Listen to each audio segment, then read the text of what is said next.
खबर दिखाई है। लेकिन बात जम्मू कश्मीर की करते हैं, क्योंकि एक बयान सामने आया जिसको लेकर बवाल मचा हुआ है और जानकारी आपको देनी जरूरी है। क्योंकि अगर बात करें राणा साहब की, जो पिछले दिनों बीजेपी में शामिल हुए, उन राणा साहब ने फारूक अब्दुल्ला और उमर अब्दुल्ला के लिए मुश्किलें खड़ी कर दी हैं। आपको जानकारी इस वक्त की हम बड़ी दे रहे हैं, क्योंकि 2014 में खुफिया दूत बनाकर बीजेपी मुख्यालय भेजा गया था। यह दरअसल आरोप राणा साहब की तरफ से लगाया गया है और राणा साहब कई बातें कहते हुए नजर आए हैं। दरअसल फारूक अब्दुल्ला साहब पर कई आरोप लगाए गए हैं और फारूक को धोखा देने की आदत हो गई है, यह भी राणा साहब की तरफ से कहा गया है। फिलहाल जानकारी आपको बड़ी देने की कोशिश कर रहे हैं। फटाफट से आपको सुनवाते हैं कि राणा साहब आखिर क्या कुछ कह गए हैं, क्योंकि यह सुनना बहुत जरूरी है। जब राणा साहब ने कहा कि एक समय ऐसा था जब 2014 में खुफिया दूत बनाकर बीजेपी मुख्यालय भेजा गया था। सुनिएगा सबसे पहले कि राणा साहब ने क्या कुछ कहा, उसके बाद इशफाक गौहर हमारे सीनियर साथी एग्जीक्यूटिव एडिटर जुड़ रहे हैं, तमाम जानकारी उनसे लेने की कोशिश करेंगे। लेकिन सबसे पहले सुनिए राणा साहब क्या कुछ कह गए। यहां कहते हैं भाजपा को मत लाइए। जिस मुफ्ती साहब ने इलेक्शन लड़ी और कहा कि भाजपा को बाहर रखेंगे, वही मुफ्ती साहब ने बाद में भाजपा के साथ सरकार बनाई।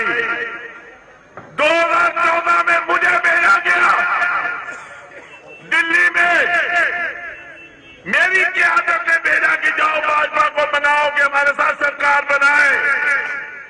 सरकार बनाने के लिए अगर भाजपा के साथ हाथ मिलाना पड़े तो हम तैयार थे, लेकिन अगर लोगों को बनाना हो तो आपने सुना राणा साहब क्या कुछ कह रहे थे और इस बयान के बहुत बड़े मायने हैं। और इसी को समझने के लिए इशफाक गौहर का रुख कर लेते हैं। हमारे सीनियर साथी एग्जीक्यूटिव एडिटर इस वक्त जुड़ रहे हैं। इशफाक, बहुत बहुत शुक्रिया अपना समय देने के लिए 5 के पंच में गुलिस्तान न्यूज पर। इशफाक, क्या जानकारी आप देंगे, क्योंकि जैसे जैसे ये कहा जा रहा है कि भैया चुनाव हो सकते हैं जम्मू कश्मीर के अंदर, वैसे वैसे हम देख रहे हैं कि राजनीतिक हलचल काफी तेज होती जा रही है और ऐसे वीडियोज भी सामने आ रहे हैं, ऐसे बयानबाजी भी सामने आ रही है जो कई बड़े नेताओं पर सवाल खड़े कर रही है और उनमें से एक राणा साहब का बयान भी है। इशफाक, क्या कहता है ये बयान? बिल्कुल हर्ष, आपकी बात सही है। जो चुनावी माहौल बनता हुआ नजर आ रहा है, बयानों का आना भी शुरू हो गया है और जिसका जिक्र हम कर रहे हैं, जो टीवी पर हम चला चुके हैं, देवेंद्र राणा एक जमाने में उमर अब्दुल्ला और फारूक अब्दुल्ला के काफ़ी राइट हैंड माने जाते थे, प्रोविंशियल प्रेसिडेंट नेशनल कॉन्फ्रेंस के थे और एडवाइज़र भी सरकार के अंदर रह चुके हैं। इतने ये नज़दीक थे अब्दुल्ला परिवार के। लेकिन जिस दिन उन्होंने ये फैसला लिया कि वो जम्मू की आवाज़ को लेकर अलग हो जाएंगे और अलहदा तौर पर काम करेंगे, तब जब ये बीजेपी नेशनल कॉन्फ्रेंस से बाहर हुए थे और बीजेपी को ज्वाइन किया था, तो बड़ा डिप्लोमेटिक लाइन उन्होंने लेके रखी थी और कोई भी विवादित बयान तब से लेकर आज तक सामने नहीं आया था। लेकिन ये जो बयान हम चला रहे हैं, दरअसल डोडा और जो पूरा प्रोविंस जो है, डोडा घाटी जो है, वहां पर बीजेपी लगातार पिछले 2 दिन से जलसे कर रही है। वहीं पर एक जलसे के दौरान देवेंद्र सिंह राणा, जो बीजेपी के बड़े नेताओं में आजकल शुमार होते हैं और डॉक्टर जितेंद्र सिंह के भाई भी हैं, उन्होंने ये बयान दिया कि देखिए 2014 में जब इलेक्शन हुए थे तो मुफ्ती मोहम्मद सईद ने पहले कहा कि देखिए हमने बीजेपी के खिलाफ लड़ना है और बाद में बीजेपी के साथ अलायंस करके हुकूमत बनाई। लेकिन यहां पर मामला ठंडा नहीं हुआ। एक और रीजनल पार्टी जिसको वो बिलोंग करते थे, नेशनल कॉन्फ्रेंस, उनका मानना है कि उनकी सरबराही में एक कमेटी को बनाया गया, उन्हें दिल्ली भेजा गया ताकि परस्यू किया जाए, मनवाया जाए बीजेपी को कि वो नेशनल कॉन्फ्रेंस से आकर बात करें और हुकूमत बनाने में आगे बढ़ाए। तो ये एक बड़ा सेंसेशनल बात भी है और बड़ा बयान और बड़ा आरोप नेशनल कॉन्फ्रेंस पर उस वक्त लग रहा है जब नेशनल कॉन्फ्रेंस खुद को बचाने की अशद कोशिश कर रही थी और लगातार वो ये बता रही थी कि उनके दिल्ली के साथ संबंध सही नहीं है, बीजेपी से वो दूरी बनाना चाहते हैं, बीजेपी एंटी जम्मू कश्मीर है, पॉलिसियां उनकी सही नहीं है। इस बीच देवेंद्र राणा ने जो बयान दिया है, ये बयान आने वाले दिनों में सियासी तौर पर एक बड़ा बयान माना जाएगा और जो नेशनल कॉन्फ्रेंस और पीपल्स डेमोक्रेटिक पार्टी के मुखालिफिन है, जो उनके अपोनेंट्स है, उनके हाथ में तुर्फ का इक्का लगा है। अब देखिए थोड़ी देर में अब बयानों और काउंटर बयानों का सिलसिला इसमें शुरू हो जाएगा, लेकिन अभी तक नेशनल कॉन्फ्रेंस के ऑफिशियल स्टैंड का हमें इंतजार है कि वो किस तरीके से इस स्टेटमेंट को लेंगे। क्या वो इसे एक्सेप्ट करते हैं या आउटराइटली इसको रिजेक्ट करेंगे, क्योंकि अब जब देवेंद्र राणा साहब एक जलसे में ये बात कह चुके हैं, और अगरचे उन्होंने नाम नहीं लिया लेकिन जरूर उन्होंने इस बात की वजाहत कर दी कि 2014 में पॉलिटिक्स कैसी चली और उन्हें किस मिशन के लिए दिल्ली भेजा था। तो सीधी सी बात है, या तो उमर अब्दुल्ला ने बोला या फारूक अब्दुल्ला ने बोला या दोनों ने बोला। नेशनल कॉन्फ्रेंस ने एक असाइन काम किया था उन्हें, शायद वो बना नहीं है, लेकिन एक बड़ा बयान है, पॉलिटिकल बॉम्बशेल जिसे आप मानेंगे, वो ड्रॉप इन किया है बीजेपी नेता ने। ठीक है, लेकिन इशफाक एक सवाल आपसे लूंगा। हालांकि फारूक अब्दुल्ला साहब का बयान ये पहले आया था कि हमें तो स्वीकार होगा अगर बीजेपी का कोई भी मंत्री बनता है, मुख्यमंत्री बनता है, या वो एक रीजन की भी बात कर रहे थे कि अगर हिंदू मुख्यमंत्री भी बनता है तो हमें स्वीकार होगा। क्या हम देख रहे हैं कि अब ऐसी और भी बातें सामने आ सकती है? क्योंकि अभी तो ये पहली बार है जब आप कह रहे हैं कि राणा साहब की तरफ से बयान दिया गया है, इससे पहले बिल्कुल क्लियर था, लेकिन क्या और भी बातें ऐसी सामने आ सकती है? क्योंकि अभी शाम तक आते आते जरूर रिएक्शन आएगा, क्योंकि फारूक अब्दुल्ला साहब कोई भी रिएक्शन जरूर देते हैं।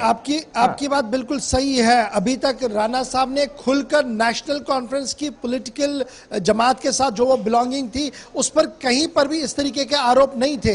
हाँ, एक आइडियोलॉजी की लड़ाई थी, उसको लेकर वो बाहर आए थे, लेकिन लग रहा था कि चलिए बाहर आए, शायद इस तरीके के स्टेटमेंट्स नहीं आएंगे। लेकिन जो ये बॉम्बशेल ड्रॉप इन किया गया है, ये पॉलिटिकल स्टेटमेंट जो उनकी तरफ से सामने आया है, इसका रिएक्शन जरूर सामने आएगा। लेकिन ये बात आप याद रखिए, ये कब हो रहा है? जब डिलिमिटेशन ने अपना काम ऑलमोस्ट मुकम्मल किया है, अब ऑफिशियल 2 मीटिंग्स होनी है, उसके बाद ऑफिशियली रिपोर्ट सबमिट होगी। इस साल के अंत तक चुनाव की बातें हो रही है, पॉलिटिकल पार्टियां गियर अप हो रही हैं, और सारी की रीजनल पार्टियां, चाहे वो पीएचडी के अलायंस की पार्टनर्स आप बात करें, नेशनल कॉन्फ्रेंस की बात करें, पीपल्स डेमोक्रेटिक पार्टी की बात करें, एएनसी की बात करें, सीपीआईएम की बात करें, वो डायरेक्टली बीजेपी के खिलाफ अपना महाज और अपने वोटर को गरमाना चाहती है और अपने वोटर को अपने साथ रखना चाहती है। लेकिन इस बयान के आने के बाद जम्मू कश्मीर के पॉलिटिकल रिएक्शंस क्या कुछ होंगे, युवा किस तरीके से इस बयान को लेंगे, इसका हमें थोड़ा सा इंतजार करना होगा। क्योंकि ग्राउंड जीरो पर जब ये न्यूज चल रही है तो सोशल मीडिया पर भी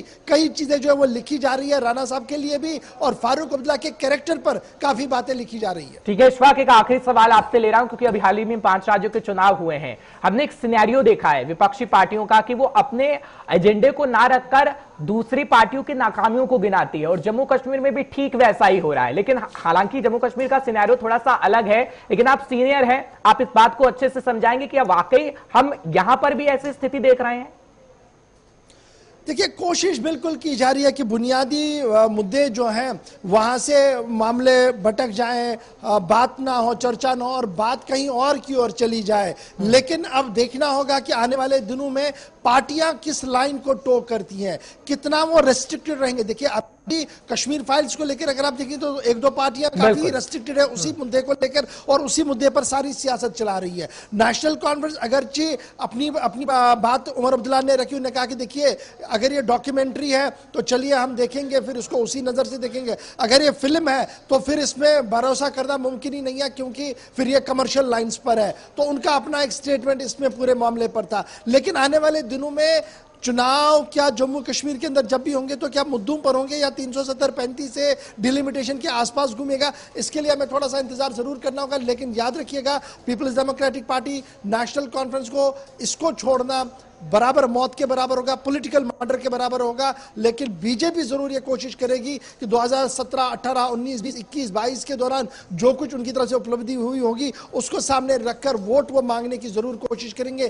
कौन पार्टी कितना कामयाब होगी, इसके लिए हमें थोड़ा सा जरूर इंतजार करना होगा, क्योंकि रेस्ट में जब आप देखेंगे, पूरे इंडिया में जब आप देखेंगे और जम्मू कश्मीर के वोटर को जब आप देखेंगे तो पॉलिटिकली मोटिवेटेड ये बहुत ज्यादा वोटर है।